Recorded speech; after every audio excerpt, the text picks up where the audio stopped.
My name is Karen, and I'm excited to show you how I installed my Condar Rod and Valance kit. It was really easy. First, I pushed the adjustable valance extensions all the way inside the central valance to make the whole valance its minimum width.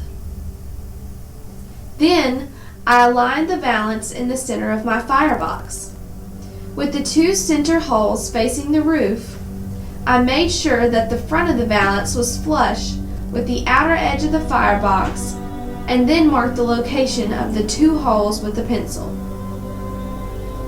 Because I have a metal lintel, I drilled a 1/4-inch holes through the metal over my pencil marks first. Then I drilled two pilot holes through the brick using a 3/16 masonry drill bit. Once the center pilot holes were done, I slid one valance extension outward until it met the inner wall of the firebox and marked the hole at the end with a pencil. Next, I drilled a pilot hole on the pencil mark using the 3/16 masonry drill bit. Then, I repeated this process for the opposite side. Once all of my pilot holes were done, I placed the valance back in the center of my firebox and secured it in place through its center holes with two Tapcon screws. Then, I slid each valance extension back out to meet the outer wall and secured them with the remaining Tapcon screws. Now that my valance was secured, I began to prepare the screen. First, I laid out both screen panels on a flat surface.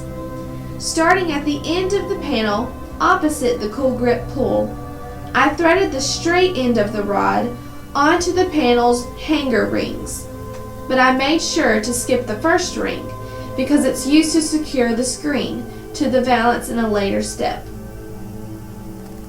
To install the right side panel, I pulled the straight end of the rod towards the center of the firebox and inserted its end through the rod holder hook that's farthest away from the right side.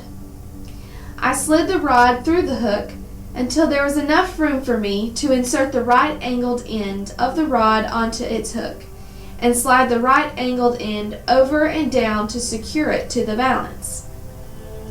Once the rod was secure, I attached the unthreaded first ring onto the rod hook. And this is essential because it's going to prevent the screen from pulling away from the walls of my firebox when in use. Next, I attached the left side panel the same way. My valance and screen are stylish additions to my fireplace, and what's great is they protect my carpet from pesky sparks. Now that I've used them, I'm not going to ever settle for anything else. To order your Rod and Valance kit or fireplace mesh screen, visit Condar's dedicated fireplace screen website, or you can give their screen expert a call.